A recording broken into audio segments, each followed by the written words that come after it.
গল্পস্বল্পের আজকের আয়োজনে রয়েছে স্যার আর্থার কোনান ডয়েলের লেখা the adventure of Sherlock Holmes থেকে বস্কম উপত্যকার রহস্য।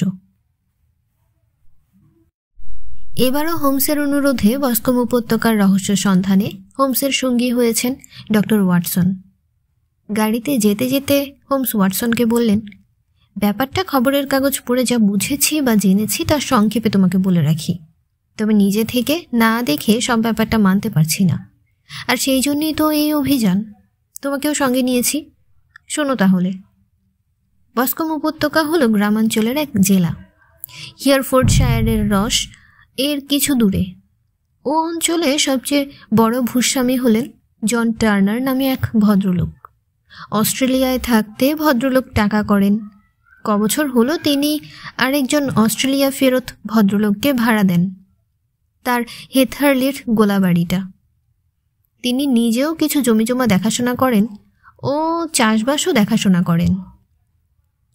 অস্ট্রেলিয়ায় থাকতেই ওদের এমনই গাঢ় বন্ধুত্ব হয় যে দেশে ফিরে ওরা যথাসম্ভব কাছাকাছি বসবাস করবেন বলে ঠিক করেন। টার্নার ভূস্বামী আর ম্যাকার্থি সেই থেকে ভাড়াটে হয়েই রইলেন, যদিও সেজন্যে ওদের আচরণে কোনো তারতম্য ছিল না এবং প্রায়ই তারা একসঙ্গে ঘোরাফেরা করতেন। দুজনেই ছিলেন বিপত্নিক। ম্যাকার্থির এক ছেলে আর টার্নারের এক মেয়ে, দুজনেরই বয়স 18 বছর। প্রতিবেশী ইংরেজদের সঙ্গে এরা বিশেষ মেলামেশা করতেন না।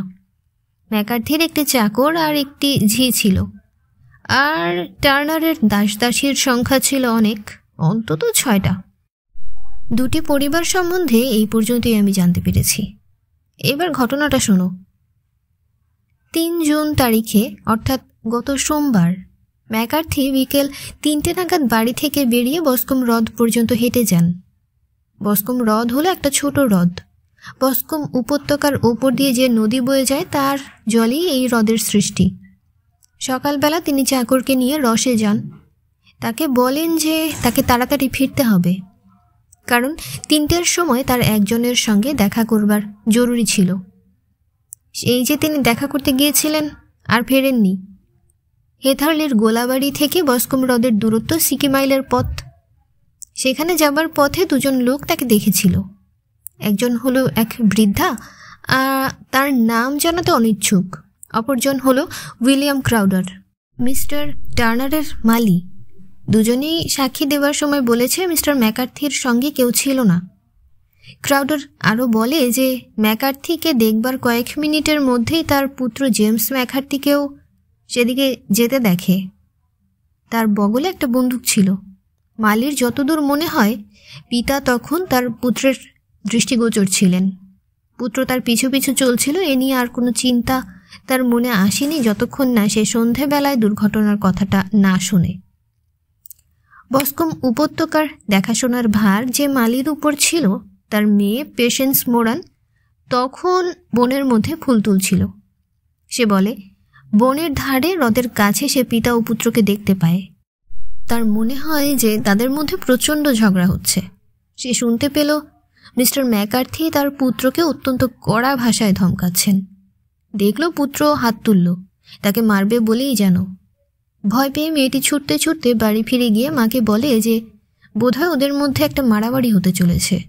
কথাটা সে শেষ করেছে কিনা এমন সময় পুত্র দৌড়াতে দৌড়াতে তাদের বাড়ির সামনে এসে বলল সে তার বাবাকে বনের মধ্যে মৃত অবস্থায় দেখতে পেয়েছে, সাহায্য চায়। অত্যন্ত উত্তেজিত হয়ে সে এসেছিল। তার ডান হাতে টাটকা রক্তের দাগ ছিল। তার পেছন পেছন গিয়ে তারা দেখল মৃতের দেহ হ্রদের ধারে এলিয়ে পড়ে আছে। কোনো ভোঁতা ভারী অস্ত্রের আঘাতের পর আঘাত মাথাটা তুবড়ে গেছে। আঘাতটা দেখে ছেলের বন্দুকের কুদর আঘাত বলে মনে করা খুবই স্বাভাবিক। মৃতদেহের মাত্র কয়েক পা দূরে সেটা ঘাসের উপরে পড়েছিল।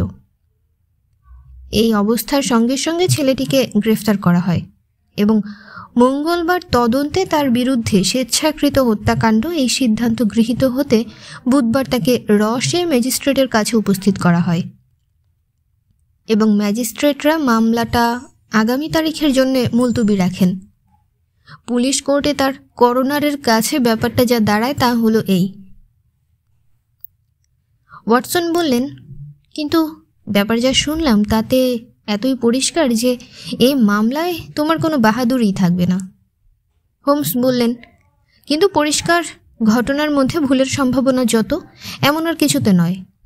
হাসতে হাসতে বললেন, তাছাড়া এমনও তো হতে পারে যে অন্য কোনো অমন পরিষ্কার ব্যাপারেও এহেন কিছুর সন্ধান পেয়ে গেলাম যা হয়তো লেস্ট্রেডের কাছে অতটা পরিষ্কার হয়ে দেখা দেয়নি। বর্তমান মামলায় দু একটা ছোটোখাটো ব্যাপার তদন্তে জানা গিয়েছিল, সেগুলো ভেবে দেখার মতো। ওয়াটসন জিজ্ঞাসা করলেন, কি সেগুলো? হোমস বললেন, ওকে সঙ্গে সঙ্গে ধরা হয়নি, ধরা হয়েছিল ও হেথারলের গোলাবাড়িতে ফেরবার পরে। পুলিশ ইন্সপেক্টর ওর হাজত হওয়ার খবর দিতে গেলে ও বলে এতেও বিস্মিত হয়নি এবং তার এ প্রাপ্যই বটে। করোনারের জুরিদের মধ্যে যদি বা সন্দেহের লেশ মাত্র ছিল, তাও স্বাভাবিকই ওর এই মন্তব্যে দূর হয়ে গেছে। ওয়াটসন বললেন, এ তো পরিষ্কার স্বীকারোক্তি। হোমস বললেন, না, কারণ তারপরেই সে বলেছে যে সে নির্দোষ। দেখো ওয়াটসন, মেঘের ঘনঘটার মধ্যে এইটাই সবচেয়ে উজ্জ্বল আলোর আভাস যা এ পর্যন্ত পেয়েছি। আর উল্লেখযোগ্য ব্যাপার হলো, তাকে ধরার ব্যাপারে যদি সে বিস্ময় বা ক্রোধ প্রকাশ করত, তাহলে আমার সন্দেহ গভীরভাবে তার উপর পড়ত। কারণ এ অবস্থায় এভাবে বিস্ময় বা ক্রোধ প্রকাশ করা স্বাভাবিক হতো না, এবং তা কোনো মতলববাজের চালাকি বলে মনে হতো। পরিস্থিতিটা সে যেরকম খোলাখুলিভাবে গ্রহণ করেছিল, তাতে বুঝতে হবে যে সে হয় নির্দোষ কিংবা প্রচুর দৃঢ়তা ও মনোবলের অধিকারী। আর প্রাপ্য সম্বন্ধে সে যা বলেছে তাও যে স্বাভাবিক তা বুঝবে যদি ভেবে দেখো যে সে ছিল তার মৃত পিতার সামনে দাঁড়িয়ে, এবং সেই দিনই সে তার সন্তানের কর্তব্য বিস্তৃত হয়ে তার সঙ্গের কথা কাটাকাটি করেছিল, এমনকি ছোট মেয়েটির কথায় যার সাক্ষী খুবই গুরুত্বপূর্ণ মারবে বলে হাত পর্যন্ত তুলেছিল। যে আত্মবিলাপ ও মনোবেদনা তার মন্তব্যে প্রকট হয়ে উঠেছিল, তা বরং সুস্থ মনেরই পরিচায়ক, অপরাধী মনের নয়। ওয়াটসন মাথা দুলিয়ে বললেন, কিন্তু এর চেয়ে অনেক ছোটোখাটো অন্যায়ভাবেও ফাঁসি হয়ে গেছে। হোমস বললেন, তা হয়েছে বটে, তবে এও ঠিক যে অনেক মানুষের অন্যায়ভাবেও ফাঁসি হয়েছে। হ্যাঁ শোনো, ছেলেটির বক্তব্যটা পড়ো তো দেখি। খবরের কাগজের বান্ডিল থেকে বার করে বেচারা জেমস ম্যাকার্থির বক্তব্যটা ওয়াটসনকে দেখিয়ে দিলেন হোমস। ওয়াটসন খুব যত্ন করে পড়তে লাগলেন। মৃতের একমাত্র পুত্র জেমস ম্যাকার্থি সাক্ষ্য দিতে এসে বলেন, 3 দিনের জন্য আমি বাড়ি ছেড়ে ব্রিস্টলে গিয়েছিলাম। গত সোমবার 3রা তারিখে আমি ফিরেছি। আমি যখন বাড়িতে এসে পৌঁছই, বাবা তখন বাড়িতে ছিলেন না। দাসীর কাছে শুনলাম তিনি চাকর জন কবের সঙ্গে রসে গেছেন। কিছুক্ষণ পরে তার গাড়ির চাকার শব্দ উঠোন থেকে কানে এলো। জানালা দিয়ে তাকিয়ে দেখলাম তিনি গাড়ি থেকে নেমে তাড়াতাড়ি বেরিয়ে গেলেন, কিন্তু কোন দিকে গেলেন তা বুঝতে পারলাম না। তখন আমি আমার বন্দুক নিয়ে বস্কম হ্রদের ওপর যেখানে যেখানে খরগোশের আড্ডা আছে সেখানে যাব বলে বেরোলাম। পথে আমার মালি উইলিয়াম ক্রাউডারের সঙ্গে দেখা হয়েছিল। এক সময় সে তার সাক্ষীকে বলেছে, কিন্তু সে যে ভেবেছিল আমি বাবার পিছু পিছু চলেছি এ কথা ঠিক নয়। আমি জানতাম না যে বাবা আগে আগে চলেছেন। হ্রদ থেকে 100 গজের মধ্যে এসে পৌঁছতে একটা কুই ডাক আমার কানে এলো। সচরাচর এভাবেই বাবা আমি পরস্পরকে সম্বোধন করে থাকি। তখন আমি তাড়াতাড়ি এগিয়ে গেলাম। দেখলাম তিনি হ্রদের ধারে দাঁড়িয়ে আছেন। মনে হলো বাবা আমাকে দেখে খুব অবাক হয়েছেন। খানিকটা রুষ্টভাবেই বললেন, আমি ওখানে কি করছি? এরপর যে কথাবার্তা শুরু হলো তাতে অনেক কড়া কথা হলো, এমনকি প্রায় মারামারি উপক্রম পর্যন্ত হলো, কারণ বাবার মেজাজ ছিল অত্যন্ত রুক্ষ। যখন দেখলাম ক্রমেই তার রাগ বেড়ে চলেছে, কিছুতেই নিজেকে সামলাতে পারছেন না, তখন আমি হেথারলের দিকে ফিরলাম। 150 গজ পর্যন্ত এগিয়েছি। এমন সময় বিভৎস চিৎকার আমার পেছন থেকে শোনা গেল, এবং সঙ্গে সঙ্গে আমি দৌড়ে সেদিকে ফিরে গেলাম। দেখলাম বাবা মুমূর্ষু অবস্থায় মাটিতে পড়ে রয়েছেন। তার মাথা ভীষণভাবে জখম হয়েছে। বন্দুক ফেলে দিয়ে 2 হাতে তাকে ধরলাম, কিন্তু প্রায় সঙ্গে সঙ্গেই তার মৃত্যু হলো। কয়েক মিনিট তার সামনে হাঁটু গেড়ে বসে রইলাম। তারপর মিস্টার টার্নারের বাড়িতে সাহায্যের জন্য গেলাম। তার বাড়িটাই ওখান থেকে সবচেয়ে কাছে। ফিরে যখন এলাম তখন বাবার কাছে কাউকে দেখতে পেলাম না, তাই বুঝলাম না তিনি কিভাবে আহত হলেন। বাবা বিশেষ জনপ্রিয় ছিলেন না, তার ব্যবহারে আন্তরিকতার অভাব ছিল, মানুষের সঙ্গও পছন্দ করতেন না। তবে যতদূর জানি তেমন কোনো শত্রু ছিল না তার। করোনার মারা যাওয়ার আগে আপনার বাবা কোনো কথা বলেছিলেন? সাক্ষী, চিরবির করে কি কয়েকটা কথা তিনি বলেছিলেন শুনতে পাইনি। কি বুঝেছিলেন তা থেকে? মনে করেছিলাম উনি বিড়বিড় করে প্রলাপ বকছেন। কি নিয়ে আপনার বাবার সঙ্গে আপনার কথা কাটাকাটি হয়? এই ব্যক্তিগত ব্যাপারটা আমি সকলের সামনে বলতে চাই না, তবে আমি নিশ্চিত করে বলতে পারি যে তার সঙ্গে এই দুর্ঘটনার কোনো সম্বন্ধই নেই। সেটা আদালতের উপর আপনাকে ছেড়ে দিতে হবে। এ কথার উত্তর না দিলে মোকদ্দমার সময় আপনার এজন্য ক্ষতি হবে। আমাকে দয়া করুন, আমি তা বলতে পারবো না। কুই করে সাধারণত আপনি আপনার বাবাকে সম্বোধন করতেন, আর আপনার বাবাও কি আপনাকে কুই সম্বোধন করে ডাকতেন? হ্যাঁ। কি করে তাহলে তিনি আপনাকে না দেখে ওভাবে ডেকে উঠলেন, বিশেষ করে যখন তিনি জানতেন যে আপনি ব্রিস্টল থেকে ফেরেননি? তা বলতে পারি না। চিৎকার শুনে ফিরে এসে যখন দেখলেন আপনার বাবা অমন আহত হয়ে ছটফট করছেন, তখন আপনার এমন কিছু চোখে পড়েছিল যা সন্দেহের উদ্রেক করেছিল? তেমন কিছু নয়।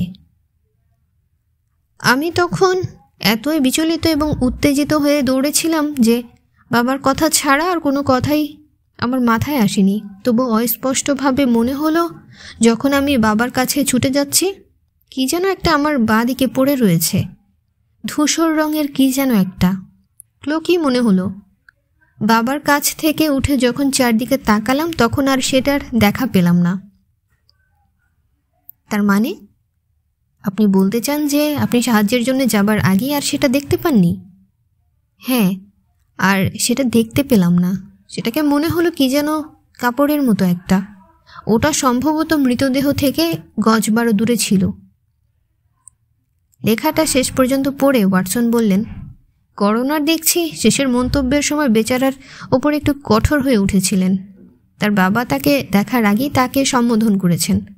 এই অসামঞ্জস্যের ওপর এবং বাবার সঙ্গে তার কথাবার্তার খুঁটিনাটিগুলো প্রকাশ করতে না চাওয়া আর তার মৃত্যুকালীন উক্তি সম্বন্ধে তার বিবৃতির ওপর তিনি দৃষ্টি আকর্ষণ করেন এবং যুক্তিসঙ্গতভাবেই তা করেন। এই সমস্তই যেমন তিনি বলেছেন ছেলেটির বিরুদ্ধে যাবে বেশ খানিকটা। মৃদু হেসে হোমস কুশনের চেয়ারে শরীরটা এলিয়ে দিয়ে বললেন, তুমি আর করোনার দুজনেই যে ব্যাপারগুলোর উপর বিশেষ গুরুত্ব আরোপ করছো সেগুলোই আসলে ওর সপক্ষে সবচেয়ে বড় যুক্তি। একটু ভালো করে লক্ষ্য করলে তুমি বুঝতে পারবে ওর কল্পনা শক্তি অত্যন্ত অল্প। অল্প এই জন্যে যে এমন একটা ঝগড়ার কথা সে বানিয়ে বলতে পারল না যাতে করে সে জুরির সহানুভূতি পেতে পারে, আর অত্যন্ত প্রখর এই জন্যে যে মৃত্যুকালীন উক্তি হিসেবে অন্তরের সত্তা থেকে ইঁদুরের মতো বা নিখোঁজ হয়ে যাওয়া কাপড়টার মতো এমন ব্যাপারের কল্পনা করাও তার পক্ষে সম্ভব হলো। ছেলেটি যা বলেছে তাই সত্যি ধরে নিয়ে আমি মামলায় অগ্রসর হব। দেখব কোথায় গিয়ে পৌঁছই। সুন্দর স্ট্রাউড উপত্যকার ভেতর দিয়ে চওড়া ঝলমলে সেভার নদীর উপর দিয়ে হোমসরা গ্রাম্য শহর রসে এসে পৌঁছলেন। প্ল্যাটফর্মে তাদের জন্য একজন লোক অপেক্ষা করছিলেন। লোকটার চোখে তার ধূর্ত চোরা দৃষ্টি। গ্রাম্য পরিবেশের প্রতি শ্রদ্ধা ভরে যে পোশাক তিনি পরেছিলেন তা সত্ত্বেও স্কটল্যান্ডের ইয়ার্ডের লেস্ট্রেডকে চিনতে অসুবিধা হবার কথা নয়। একটা গাড়ি করে হোমসরা তার সঙ্গে হিয়ারফোর্ড আর্মসে গেলেন। চা খেতে বসে লেস্ট্রেডকে হোমস বললেন, একটা গাড়ির খবর দেওয়া হয়েছে, কারণ আপনি যতক্ষণ না ঘটনাস্থলে গিয়ে পৌঁছচ্ছেন ততক্ষণ আপনি খুশি হবেন না। এটা তো আমাদের জানা আছে। তিতিক্ষার হাসি হেসে লেস্ট্রেড পুনরায় বললেন, নিশ্চয়ই কাগজ পড়েই আপনি আপনার সিদ্ধান্ত স্থির করে ফেলেছেন। এ একেবারে জলের মতোই সহজ। যতই খুঁটিয়ে দেখা যায় ততই আরও স্বচ্ছ হয়ে ওঠে। কিন্তু তাহলেও মেয়েটিকে তো ফিরিয়ে দেওয়া যায় না, বিশেষত যখন তার ধারণা এত সুনিশ্চিত। আপনার নাম সে শুনেছে, তাই আপনার মত সে শুনতে চায়। যদিও আমি বারবার বলেছি আমি যা করেছি এর চেয়ে বেশি কিছুই আপনার করবার নেই। এই যে তার গাড়ি, তার চোখে বেগুনি রঙের উজ্জ্বলতার দীপ্তি, তার দু ঠোঁট প্লাক করা, গালে গোলাপি আভা। দুশ্চিন্তা ও উত্তেজনার চাপে তার স্বাভাবিক আত্মসংযম হারিয়ে সে বলল, মিস্টার শার্লক হোমস, আপনি আমায় খুবই খুশি করেছেন। এ কথা জানাতেই আমি গাড়ি নিয়ে আপনার কাছে ছুটে এলাম। আমি জানি জেমসের কাজে নয়, আমি তা জানি, এবং আমার ইচ্ছে আপনিও এই বিশ্বাসের ওপর নির্ভর করে তদন্তের কাজ চালান। এ ব্যাপারে এতটুকু সন্দেহ পোষণ করবেন না। ছোটবেলা থেকে আমি জেমসকে জানি। ওর দোষ ত্রুটির খবর আমার চেয়ে কেউ বেশি রাখে না। ওর মন অত্যন্ত নরম। একটা মাছিকে পর্যন্ত মারা ওর পক্ষে সম্ভব নয়। ওকে যে চেয়ে তার কাছে এই অভিযোগ সম্পূর্ণ অবিশ্বাস্য। শার্লক হোমস টার্নারকে সান্ত্বনা দিয়ে বললেন, আপনি নিশ্চিন্তে থাকুন, আমরা হয়তো ওকে নির্দোষ প্রমাণিত করতে পারব। চেষ্টার কোনো ত্রুটি থাকবে না আমাদের। মিস টার্নার বলল, করোনারের কাছে বাবার সঙ্গে তার তর্কাতর্কির বিষয় জেমস বলতে পারেনি, কারণ তাতে আমি জড়িত ছিলাম। আপনার কাছে মিস্টার হোমস কোনো কথা লুকোবো না। আমাকে নিয়ে জেমস আর তার বাবার সঙ্গে অনেকবার কথা কাটাকাটি হয়েছে। মিস্টার ম্যাকার্থির খুব ইচ্ছে ছিল আমাদের বিয়ে হোক, কিন্তু জেমস আর আমি চিরকাল ভাই বোনের মতো পরস্পরকে ভালোবেসে এসেছি। তাছাড়া ওর অল্প বয়স, জীবনের কতটুকুই বা সে দেখেছে। এইসব ব্যাপার নিয়ে ঝগড়া হতো। এই ঝগড়াটাও তেমনই একটা ঝগড়া ছাড়া আর কিছু নয়। হোমস জিজ্ঞাসা করলেন, আর তোমার বাবা, তার কি এই মিলনে মত ছিল? মিস টার্নার বলল, না, তারও এতে আপত্তি ছিল না। মিস্টার ম্যাকার্থি ছাড়া আর কারোরই এতে মত ছিল না। হোমসের তীক্ষ্ণ প্রসন্ন দৃষ্টি তার টাটকা মুখের উপর পড়ায় সে মুখে আরক্ত হয়ে উঠল। মেয়েটি আরও বলল, গত কয়েক বছর ধরেই বাবার শরীর দুর্বল, কিন্তু এই ব্যাপারে সে শরীর একেবারে ভেঙে পড়েছে, শয্যাশায়ী হয়ে পড়েছে। ডাক্তার উইলোস বলেছেন তার শরীর একেবারেই নষ্ট হয়ে গেছে। মিস্টার ম্যাকার্থি ছিলেন একমাত্র মানুষ যিনি বাবাকে সেই অতীতে ভিক্টোরিয়ায় সোনার খনির কাজের সময় থেকেই জানেন। সেইখানেই তার অনেক টাকা পয়সা হয়। কাল যদি কোনো খবর পান তাহলে আমায় বলবেন। নিশ্চয়ই আপনি জেমসের সঙ্গে দেখা করতে জেলখানায় যাবেন। যদি যান মিস্টার হোমস, দয়া করে বলবেন তাকে যে আমি জানি সে নির্দোষ। হোমস বললেন, মিস টার্নার বলবো? মেয়েটি চলে যেতেই লেস্ট্রেড বললেন, কেন মিছিমিছি ওর মনে আশা জাগিয়ে তুললেন? আপনি ভালো করেই জানেন যখন যে ওকে আপনি হতাশ করতে বাধ্য। আমি বলছি না যে আমার মন খুব নরম, কিন্তু এ আপনার চূড়ান্ত নিষ্ঠুরতা। হোমস বললেন, জেমস ম্যাকার্থিকে মুক্তি দেবার উপায় মনে হয় আমি বার করতে পারবো। জেলখানায় তার সঙ্গে দেখা করার অনুমতি আছে তো? লেস্ট্রেড বললেন, আছে, কিন্তু তা কেবল আপনার আর আমার। আসামির সঙ্গে দেখা করে হোমস বুঝতে পারলেন অপরাধীকে সে জানে, কিন্তু তাকে আড়াল করে চলেছে। কিন্তু এখন নিঃসন্দেহে বোঝা গেল যে আর সকলের মতো সেও এ ব্যাপারে হতভম্ব হয়ে গেছে। খুব চালাক চতুর না হলে ছেলেটি দেখতে খাসা, আর তার মনটাও ভালো। ওয়াটসন জিজ্ঞাসা করলেন, ও যদি সত্যিই নির্দোষ হয় তাহলে দোষী কে?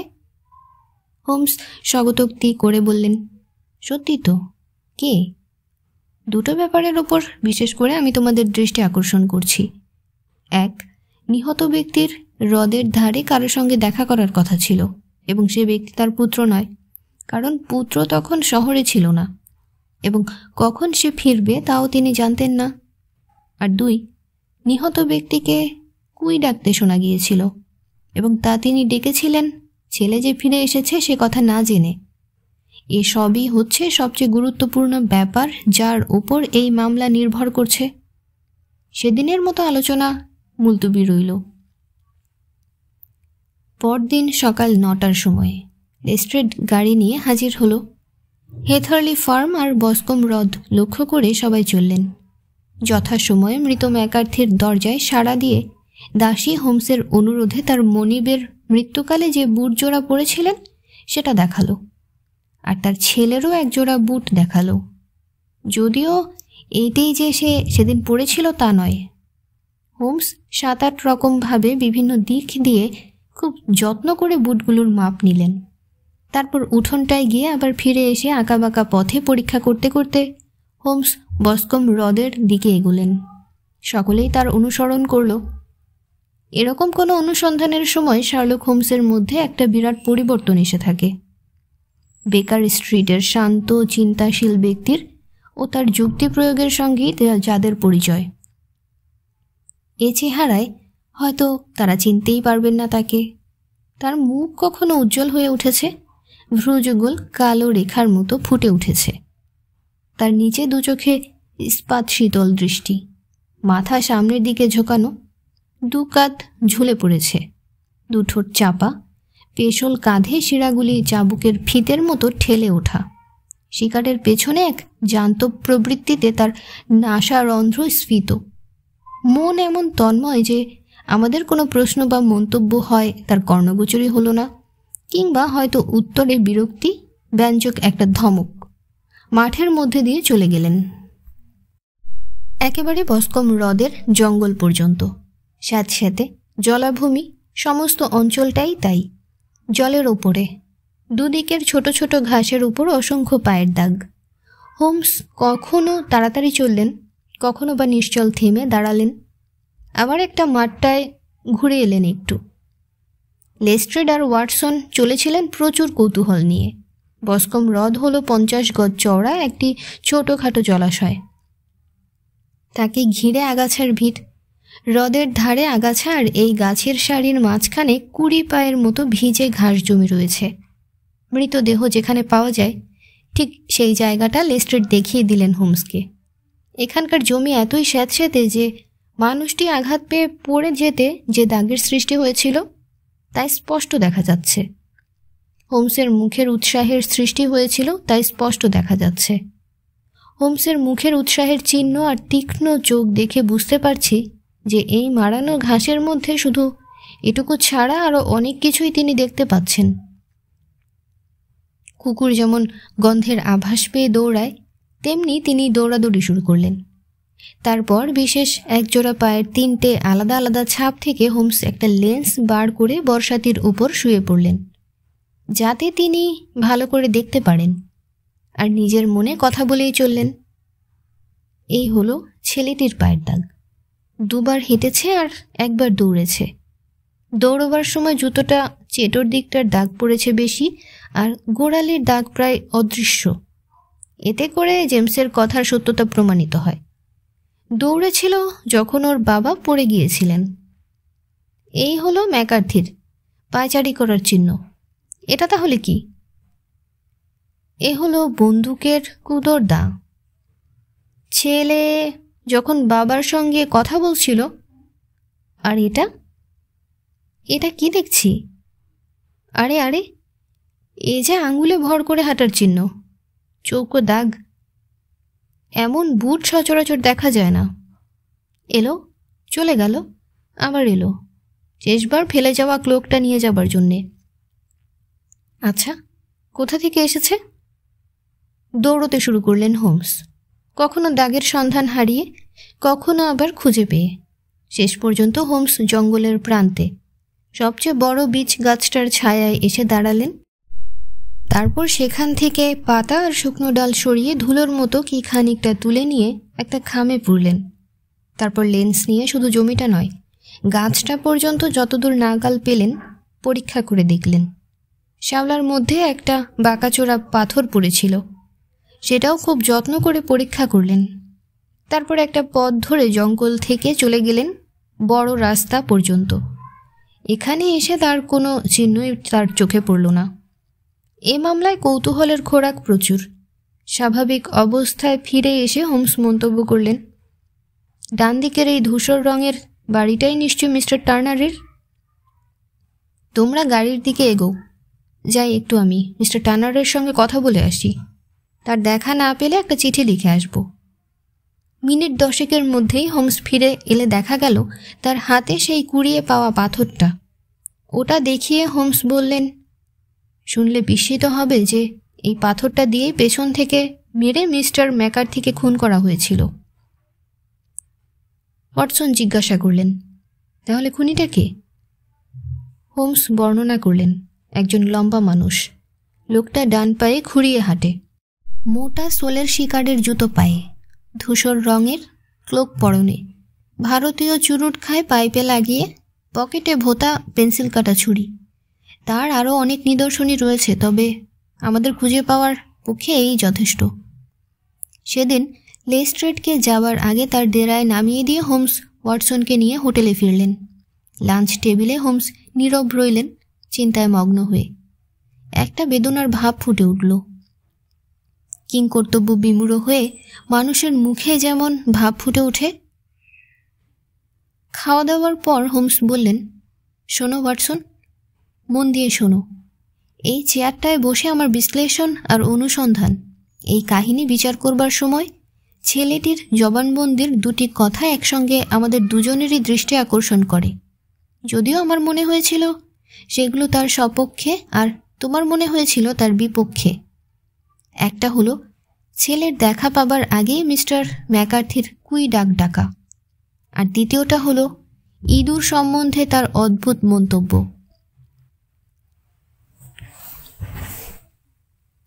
বিড়বিড় করে আরও কী সব তিনি বলছিলেন, কিন্তু ছেলে শুধু ওইটুকুই শুনতে পায়।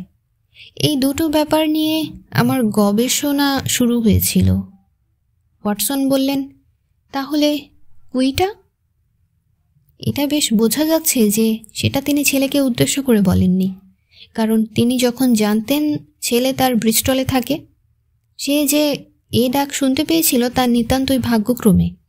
এ ডাক তিনি ডেকেছিলেন যার সঙ্গে তার দেখা করার কথা ছিল, তারই উদ্দেশ্যে। এখন কুই ডাকটা হলো বিশেষ করে অস্ট্রেলিয়ার একজন অস্ট্রেলিয়ানের আর একজনকে ডাকবার ডাক।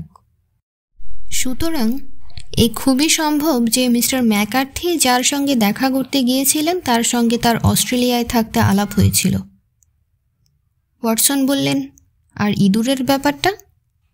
হোমস তখন একটা ভাঁজ করা কাগজ পকেট থেকে বার করে টেবিলের উপর সমানভাবে মেলে ধরে বললেন, এটা হলো ভিক্টোরিয়া কলোনির মানচিত্র। কাল আমি এটার জন্য ব্রিস্টলে চিঠি লিখেছিলাম।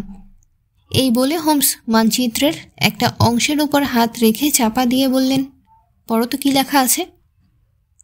ওয়াটসন বললেন, অ্যারাট।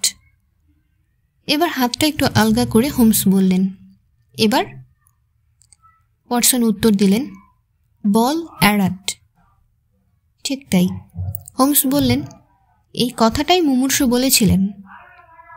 ছেলে শুধু তার শেষ কথাটাই শুনতে পায়। আততায়ীর নামটা তিনি যা উচ্চারণ করতে চেষ্টা করেছিলেন সেটা হলো ব্যালারাট। আর 3 নম্বর হলো ধূসর রঙের পোশাকটা। ছেলের কথা মেনে নিলে যেটাকে সত্য বলে ধরা হচ্ছে। ধোঁয়াটে অস্পষ্টতা থেকে এখন আমরা এক বিশেষ অস্ট্রেলিয়ানের ব্যাপারে এসে পড়েছি। এই অস্ট্রেলিয়ানের নাম হলো ব্যালারাট। ধূসর রঙের তার ক্লোক। এবার ধরো আজকের অভিযানের ব্যাপারটা। জমিটা পরীক্ষা করে কয়েকটা খুঁটিনাটি বিষয় থেকে কে খুনি সে সম্বন্ধে লেস্ট্রেডের দৃষ্টি আকর্ষণ করবার চেষ্টা করছিলাম। ওয়াটসন কথার ফাঁকে জিজ্ঞাসা করলেন, খুনি যে ল্যাটা তা জানলে কি করে? হোমস বললেন, তদন্তের সময় সার্জেনের যে মন্তব্য থেকে আঘাতের স্বরূপের পরিচয় পেয়ে তুমি নিজেও আশ্চর্য হয়ে গিয়েছিলে।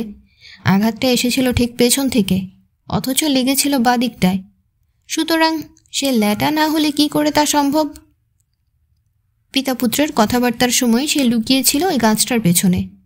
সেখান থেকে সে ধূমপানও করেছিল। সেই চুরুটের ছাই আমি পেয়েছি। তামাক সম্বন্ধে আমার বিশেষ জ্ঞান থেকে বলছি।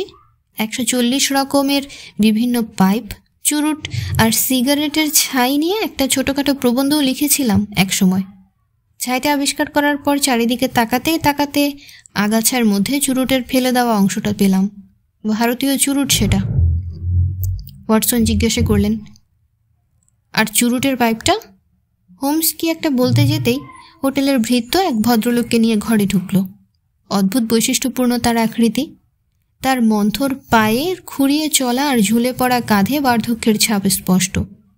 যদিও তার সুদৃঢ় বলিবহুল রুক্ষ মুখাবয়বে আর দীর্ঘ অঙ্গপ্রত্যঙ্গে দেহ ও মনের অসাধারণ শক্তির পরিচয় ছিল। তার জটা পাকানো দাড়ি আর এলোমেলো চুল আর ঝুঁকে পড়া ভ্রু সব মিলে আভিজাত্য ও প্রচুর শক্তির পরিচয় মিলে। কিন্তু মুখ তার ফ্যাকাশে, দুটি ঠোঁট আর নাসারন্ধ্রের কোণে নীলের আভাস। এক পলকেই বোঝা যায় যে তিনি কোনো অতি পুরাতন রোগে দীর্ঘদিন ধরে ভুগছেন। শান্ত স্বরে হোমস বললেন, ওই সোফাটায় বসুন। আপনি আমার চিঠি পেয়েছিলেন নিশ্চয়ই? হ্যাঁ, চিঠিতে বলেছিলেন মিস্টার টার্নার কেলেঙ্কারি এড়াতে আপনার সঙ্গে দেখা করতে, এবং হোমসের মুখে তিনি যখন শুনলেন মিস্টার ম্যাকার্থির মৃত্যুর ব্যাপারে সব কিছু তিনি জেনেছেন, তখন দুহাতে মুখ ঢাকলেন বৃদ্ধ। বললেন, হায় ঈশ্বর, তবে ছেলেটির যাতে কোনো অনিষ্ট না হয় সেদিকে অবশ্য আমার বরাবরই লক্ষ্য ছিল। বিশ্বাস করুন, যদি দেখতাম মোকদ্দমার সময় মামলাটা তার বিরুদ্ধে যাচ্ছে, অবশ্যই তখন আমি সব খুলে বলতাম। আপনার এই কথায় খুশি হলাম, গম্ভীরভাবে হোমস বললেন। মিস্টার টার্নার বললেন, আমার মৃত্যুর আর বেশি দিন দেরি নেই। বহু বছর ধরে আমি ডায়াবেটিকে ভুগছি। ডাক্তাররা আশা ছেড়ে দিয়েছেন। হোমস কলম আর এক বান্ডিল কাগজ নিয়ে টেবিলের কাছে গিয়ে বসলেন। যা যা হয়েছিল ঠিক ঠিক বলুন, আমি লিখে নিচ্ছি। আপনি সই করে দেবেন আর ডাক্তার ওয়াটসন সাক্ষী থাকবেন। কথা দিচ্ছি, এই স্বীকারোক্তি আমি প্রকাশ করব তখনই যখন জেমসকে বাঁচাবার এছাড়া আর কোনো উপায় থাকবে না। শুনুন তাহলে, এই মৃত ম্যাকার্থিকে চিনতেন না আপনারা? মূর্তিমান শয়তান ছিল সে। ঈশ্বর যেন আমাদের অমন মানুষের আওতা থেকে রক্ষা করেন। 20 বছর ধরে সে আমার উপর প্রভাব বিস্তার করে এসেছে, আমার জীবন বিস্ময় করে তুলেছিল। কিভাবে আমি ওর খপ্পরে পড়েছিলাম তা প্রথমে বলিনি। তখন 60-এর দশকের প্রথম দিক। আমার তখন বয়স অল্প, শরীরের রক্ত টকবক করে ফুটছে, সম্পূর্ণ বেপরোয়া, যে কোনো কাজের জন্য প্রস্তুত।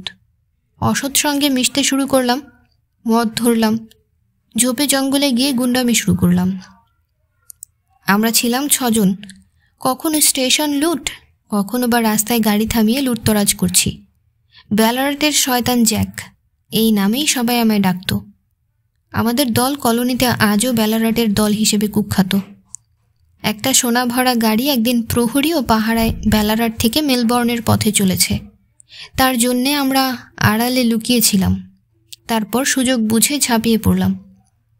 আমরা 6 জন আর ওরাও ছিল 6 জন। জোর লড়াই হলো। প্রথম চোটেই আমরা ওদের 4 জনকে ঘোড়া থেকে ফেলে দিলাম। মালটা দখল করার আগে আমাদের 3 জনকে হারাতে হয়েছিল। গাড়ির চালকের মাথার উপর আমি পিস্তল লাগালাম। সেই চালকই হলো ম্যাকার্থি।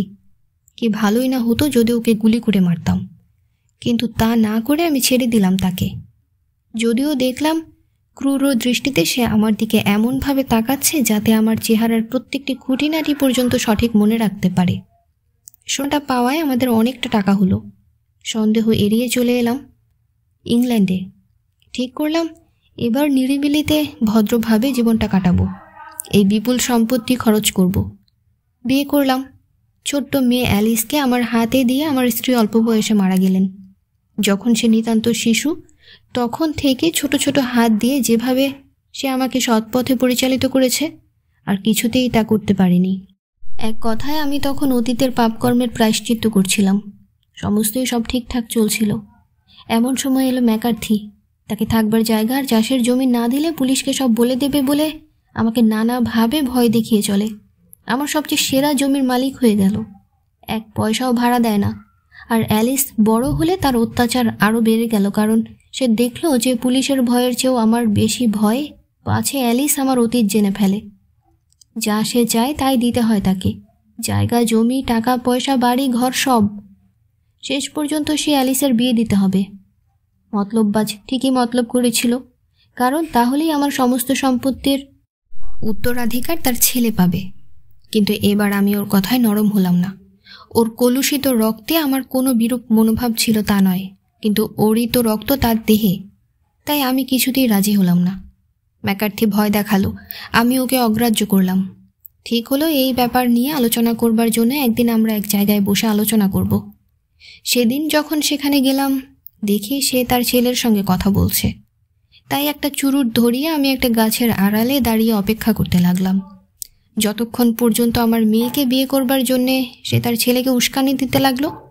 এমনভাবে বাজারের মেয়ে যেন সে। পাগলের মতো হয়ে উঠলাম এই মনে করে যে আমার জীবনে যে সবচেয়ে প্রিয় এমন একটা মানুষের আওতার মধ্যে সে পড়বে। এর একটা হেস্তনেস্ত না করলেই নয়। আমি তো মারা যেতেই বসেছি, তাই মরিয়া হয়ে উঠলাম। ভাবলাম আমার অতীতের স্মৃতি আর আমার কন্যার সম্বন্ধে দুশ্চিন্তা দুইয়ের হাত থেকেই আমি রক্ষা পেতে পারি যদি এই শয়তানের মুখকে চিরকালের জন্য বন্ধ করে দেই। মিস্টার হোমস, এহেন পরিস্থিতিতে আবার আমি এরকম কাজ করলাম। মারলাম আমি তাকে। বিবেকের কিছুমাত্র দংশন অনুভব করলাম না। তার চিৎকারে তার ছেলে ফিরে এলো। সেই সময় আমি আবার গাছের আড়ালে আর ছেলে বাবাকে নিয়ে অভিভূত হবার সময় আমি ফেলে আসার ক্লোকটার জন্য মতলব করলাম। মিস্টার হোমস, এই হলো পুরো ঘটনা।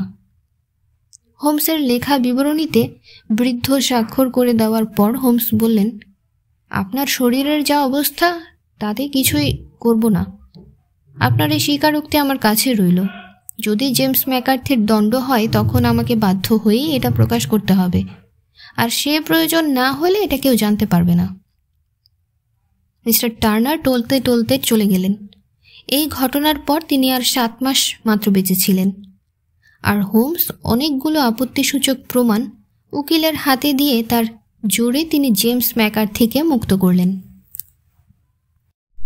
এখানেই শেষ হলো স্যার আর্থার কোনান ডয়েলের লেখা গোয়েন্দা গল্প the adventure of Sherlock Holmes থেকে বসকম উপত্যকার রহস্য। গল্প স্বল্প ভালো লাগলে সাবস্ক্রাইব করে আমাদের সাথেই থাকবেন। ধন্যবাদ। আল্লাহ হাফেজ।